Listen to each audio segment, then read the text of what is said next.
નમસ્કાર. આપણે સૌ જાણીએ છીએ કે વનસ્પતિનું પ્રકાંડ એને સીધા ઊભા રહેવામાં મદદ કરે છે. પણ શું એનું કામ બસ આટલું જ છે? ના. આજે આપણે પ્રકાંડના એવા કેટલાક અદ્ભુત અને આશ્ચર્યજનક ફેરફારો વિશે જાણીશું જે તેના સામાન્ય કામ કરતાં સાવ જ અલગ છે. તો ચાલો જોઈએ કે આજના આ વિશ્લેષણમાં આપણે શું શું સમજવાના છીએ. સૌથી પહેલાં આપણે પ્રકાંડની મૂળભૂત ઓળખ કરીશું. પછી જમીનની અંદર, હવામાં અને જમીનની સપાટી પર થતા એના અલગ અલગ રૂપાંતરણોને વિગતવાર સમજીશું. કોઈપણ ફેરફારને સમજતા પહેલાં એ જાણવું ખૂબ જરૂરી છે કે મૂળભૂત રીતે પ્રકાંડ શું છે. જો આપણે સામાન્ય પ્રકાંડને બરાબર ઓળખી લઈશું તો જ તેના રૂપાંતરણોને સારી રીતે સમજી શકીશું. તો ચાલો એકદમ પાયાના સવાલથી જ શરૂઆત કરીએ. વનસ્પતિનું પ્રકાંડ એટલે કે એનું થડ કે ડાળીઓ એ ખરેખર છે શું? તો જુઓ, પ્રકાંડ એટલે વનસ્પતિનો એ ભાગ જે જમીનથી ઉપર પ્રકાશ તરફ વિકાસ પામે છે અને એની સૌથી મોટી ઓળખ છે ગાંઠો અને આંતરગાંઠોની હાજરી.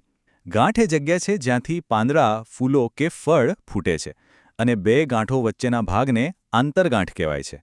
એટલે કે પ્રકાંડ એ વનસ્પતિનું એક પ્રકારનું માળખું છે, એની કરોડરજ્જુ છે. ચાલો હવે આપણે રૂપાંતરણોની દુનિયામાં પ્રવેશ કરીએ. સૌથી પહેલાં વાત કરીએ ભૂમિગત રૂપાંતરણોની. એટલે કે એવા પ્રકાંડ જે જમીનની અંદર જ રહીને ખોરાકનો સંગ્રહ કરવા માટે પોતાને બદલી નાખે છે. હવે આ એક રસપ્રદ સવાલ છે, ખરું ને?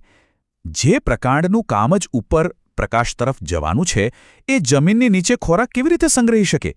એના માટે એને કેવા ફેરફાર કરવા પડતા હશે? તો જો, આના માટે વનસ્પતિ પાસે મુખ્યત્વે બે રસ્તા છે. એક છે ગાંઠામૂળી, જે જમીનમાં આડી ફેલાય છે, જેમ કે આપણે આદુ અને હળદરમાં જોઈએ છીએ, અને બીજું છે વજ્રગંધ, જે જમીનમાં ઊભું વૃદ્ધિ પામે છે, જેનું ઉદાહરણ છે સૂરણ અને અળવી. બંનેનું કામ એક જ છે, ખોરાકનો સંગ્રહ કરવો.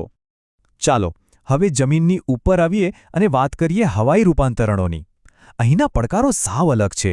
અહીં પ્રકાંડને આધાર, રક્ષણ અને ક્યારેક તો પ્રકાશ સંશ્લેષણ માટે પણ પોતાને બદલવું પડે છે. વિચારો કે કોઈ નબળા પ્રકાંડવાળી વનસ્પતિ છે, એને ઉપર ચડવું છે, અથવા કોઈ છોડને ચરતા પ્રાણીઓથી બચવું છે, કે પછી રણ જેવી સૂકી જગ્યાએ ટકી રહેવું છે. આવા સમયે પ્રકાંડ શું કરશે? તો પહેલો ઉકેલ છે આરોહણ માટે, એટલે કે ઉપર ચડવા માટે. અને એના માટે પ્રકાંડ વિકસાવે છે પ્રકાંડ સૂત્ર. આ ખરેખર અદ્ભુત છે. પ્રકાંડ પર જે કક્ષકલિકા હોય છે એમાંથી એક પાતળી સ્પ્રિંગ જેવી ગૂંચળાદાર રચના બને છે. આ જ સૂત્ર કોઈ આધાર સાથે વીંટળાઈને વેલાને ઉપર પ્રકાશ તરફ ચડવામાં મદદ કરે છે. કાકડી, તરબૂચ કે દ્રાક્ષના વેલામાં આપણે આ સ્પષ્ટપણે જોઈ શકીએ છીએ. હવે વાત કરીએ રક્ષણની. અને એના માટે પ્રકાંડનું રૂપાંતર થાય છે કંટકમાં, એટલે કે કાંટામાં. અહીં પણ એ જ કક્ષકલિકા, પણ આ વખતે એ સ્પ્રિંગ બનવાને બદલે એકદમ કઠણ, અણીદાર અને સીધા કાંટામાં ફેરવાઈ જાય છે. આ તો જાણે વનસ્પતિનું બખ્તર છે, જે તેને ચરતા પ્રાણીઓથી બચાવે છે. લીંબુ અને બોગનવિલમાં આ કાંટા આપણે સૌએ જોયા જ હશે. અને હવે રણ જેવી સૂકી જગ્યામાં ઓગતી વનસ્પતિઓ માટે એક ખાસ રૂપાંતરણ, જેને કહેવાય છે પ્રણાશસ્તંભ. રણમાં પાણીની ખૂબ જ અછત હોય છે, એટલે વનસ્પતિ પાંદડા દ્વારા પાણી ગુમાવી શકે નહીં. તો એ શું કરે છે? એ પોતાના પ્રકાંડને ચપટું, માંસલ અને લીલું બનાવી દે છે. હવે આ પ્રકાંડ જ પ્રકાશ સંશ્લેષણનું કામ કરે છે. ફાફડાથોર આનું સૌથી ઉત્તમ ઉદાહરણ છે. ચાલો હવે આપણા ત્રીજા અને છેલ્લા પ્રકાર પર જઈએ. અર્ધહવાઈ રૂપાંતરણો. આનો મુખ્ય હેતુ છે પ્રસર્જન, એટલે કે વનસ્પતિનો ફેલાવો કરવો અને પોતાની સંખ્યા વધારવી. વનસ્પતિઓને બીજ વગર ફટાફટ આજુબાજુના વિસ્તારમાં ફેલાવવું હોય તો એ કેવી રીતે કરી શકે? આના માટે પ્રકાંડ શું મદદ કરી શકે? તો જુઓ, આ કામ માટે મુખ્યત્વે 4 અલગ અલગ પ્રકારના રૂપાંતરણો છે: ભૂસ્તારી, વિરોહ, ભૂસ્તારિકા અને અધોભૂસ્તારી. નામ કદાચ થોડા અટપટા લાગે, પણ એમના કામ બહુ જ રસપ્રદ છે. ચાલો એમના વચ્ચેનો તફાવત સમજીએ.